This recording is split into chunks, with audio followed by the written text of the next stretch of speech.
আমাদের সচিবালয়ের 7 নম্বর বিল্ডিংয়ে একটা 50 মিনিটের মধ্যে আগুন ধরে 6 তলায় এবং আমাদের ফায়ার ব্রিগেডকে একটা 52 মিনিটে খবর দেওয়া হয় এবং তারা একটা 54 মিনিট থেকে তাদের কাজ শুরু করে এবং সকাল 8টায় আমাদের 8:05 আমাদের আগুন সম্পূর্ণ নিয়ন্ত্রণে আসে এবং এই ঘটনায় আমাদের ফায়ার ফাইটার একজন শাহাদাত বরণ করেছেন।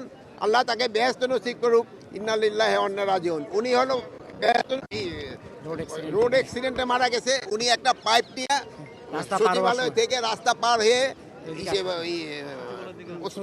দিকে আসতেছিল। এই সময় একটা ট্রাক তাকে ধাক্কা দিয়ে তারা আহত করেন এবং পরে তারা হসপিটালে নেওয়ার পরে উনি শাহাদাত বরণ করেন, ইন্তেকাল করেন।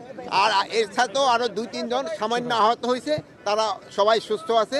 আমরা এখন ভিতরে কি হচ্ছে তা আমরা ভিতরে দেখব এবং পুরা সার্চ করার পরে কোনো কিছু পাওয়া যায় কি না আমরা আপনাদের জানাতে পারবো।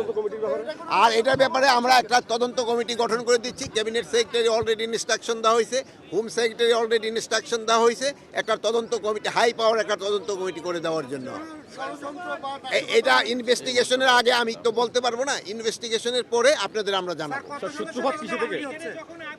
এখন তদন্ত কমিটি কত সদস্য, এটা 5 জন হতে পারে, 7 জন হতে পারে, 9 জন হতে পারে, 11 জন হতে পারে। এই মুহূর্তে তো আমরা পরে আপনারা জানাই দিতে পারবেন।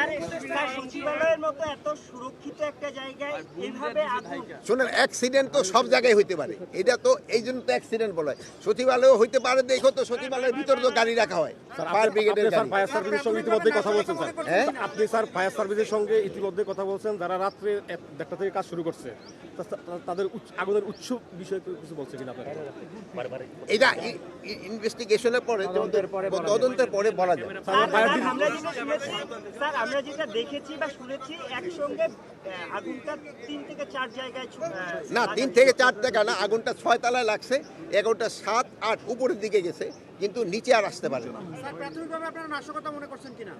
প্রাথমিকভাবে আমরা বলতে পারবো না, একটা ইনভেস্টিগেশনের পরে আমরা বলতে পারবো।